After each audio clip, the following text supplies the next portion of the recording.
जाड़े के महीने की उस भयंकर रात को भी मेरे सिर के ललाट पर पसीने की मोती जैसी बूंदें बरस रही थीं। नहीं, वह पसीने की बूंदें गर्मी की वजह से नहीं, बल्कि डर की वजह से था। मेरा नाम धर्मा है। दिसंबर माह था। मैं केवल 11-12 साल का था जब मेरे माता पिता कुछ पारिवारिक जरूरी काम से दूसरे गांव गए हुए थे और घर पर मुझको, मेरे बड़े भाई, मेरे मंझले भाई और मेरी बड़ी दीदी को छोड़कर गए थे ताकि हम लोग हमारे घर की और पालतू जानवरों की अच्छी प्रकार से देखभाल कर सकें। हम भाई बहनों को इस बात का बिल्कुल भी अंदाजा नहीं था कि वो हमें कीमती सामानों व जानवरों की रक्षा करने के लिए कह रहे थे। उनके जाने की भनक किसी शातिर व्यक्ति को लग गई और उसने पहले दिन ही शातिर व्यक्ति ने अपना रंग दिखा दिया। उस रात घना अंधेरा हो रहा था और उस व्यक्ति ने जानबूझकर सभी कमरों की रोशनी बंद कर दी। मुझे पता भी नहीं था कि क्या हो रहा है। मेरी तरफ एक हाथ आ रहा है। कौन है और वह क्या कर रहा है? वह मेरे लिए सभी डरावनी कहानियों से ज्यादा ही डरावनी रात थी, क्योंकि वह पल किसी भी भूत से कहीं ज्यादा भयानक था। मैं जमीन पर धराशायी होकर कुछ समय तक सुध बुद्ध खोए पूरी रात सोचता रहा कि वह कौन था। इसी बीच हमारा कुत्ता शेरू आया और दरवाजे पर दस्तक हुई। उसने कुछ गंध ली, यह पता लगाने के लिए कि वह कौन था। शायद उसे भी किसी वारदात का आभास हो गया था। बाहर बहुत ठिठुरन थी।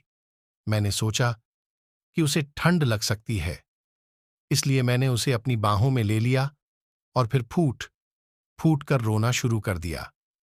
वह शांति से मेरी गोद में बैठा था और मेरी आंखों में देख रहा था।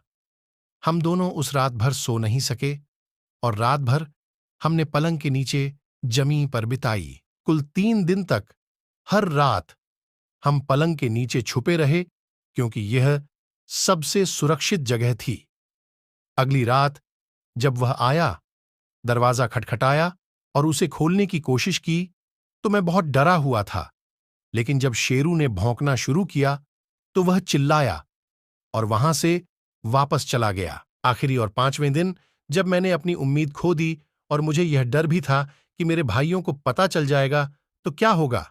कुल 4 दिनों तक यही चलता रहा और 5वें दिन मैंने कुछ साहस इकट्ठा किया और कहा, नहीं, ऐसा मत करो। उन्होंने पूछा, क्या कहा? और कहा, बच्चे, तुम चुप हो जा, चुपचाप सो जा। और आखिरी बार कह रहा हूं। कमरे की रोशनी चालू थी, इसलिए मुझ में अधिक आत्मविश्वास हुआ। मैंने चोर को देखा, लेकिन बाद में एहसास हुआ कि यह और भी बदतर हो सकता है, इसलिए मैंने भाई और बहन को आवाज देना जरूरी नहीं समझा और फिर उसे जाने दिया। अगली सुबह मेरे लिए एक सुकून वाली सुबह थी, क्योंकि मेरी मां वापस आ गई थी और वह मुझे संभालने के लिए वह काफी थी। अगली सुबह मैं और शेरू पलंग के नीचे जमीन पर गए तो मेरी मां मुझ पर हंसने लगी। उन्हें लगा शायद फिर मैंने कोई डरावनी मूवी देखी है और खुद को पलंग के नीचे छिपा रहा हूं। उस रात मैंने अपनी मां को रात में अपने कमरे में ही रहने के लिए कहा। वो मुझसे पूछती रही कि कुछ हुआ था। मैंने कहा, नहीं, कुछ भी नहीं हुआ। मैं उन्हें शायद कभी नहीं बताऊंगा कि मैंने कुछ रातों में क्या महसूस किया है।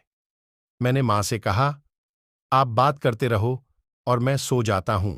थोड़ी देर बाद मैंने सोने का नाटक किया, क्योंकि मां बहुत ही थकी हुई थीं। यह वारदात अभी भी मुझे परेशान करती है।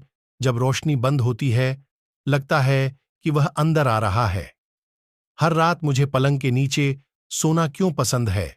क्योंकि यह मेरी सबसे सुरक्षित और शांतिपूर्ण जगह है। सबसे दुखद बात यह थी जब हमारा शेरू मर गया। मैंने 1 सप्ताह तक कुछ भी नहीं खाया और बस रोता ही रहता था। शेरू के जाने का दुख सभी को था, पर मेरी आत्मा ही जानती थी कि मैं शेरू को कभी नहीं भूल सकता, क्योंकि उसने सब कुछ देखा था। हर रात मेरे साथ मेरे डर को महसूस किया था। सिर्फ हम दोनों ही उस घटना के बारे में जानते थे और उसका साथ मेरे लिए हौसला बढ़ाने जैसा ही था। शेरू मेरे जिंदगी का सबसे बेहतरीन दोस्त था और आज भी वो मेरे दिल में और मेरी यादों में जिंदा है। इस घटना के बाद मैं प्रखर से एक औसत छात्र बन गया रहता था और मेरा ध्यान पढ़ते समय आस पास की तरफ बढ़ता रहता था। हर वक्त डर लगता था, जैसे कोई मेरी ओर तो नहीं आ रहा है या फिर कोई मुझे देख तो नहीं रहा है। मेरे मन में आज भी एक डर है। अब मैंने पहले जैसे हंसना भी छोड़ दिया, लोगों से ज्यादा बातचीत भी नहीं रही। अब ना वो हंसी रही और ना ही वो धर्मा रहा।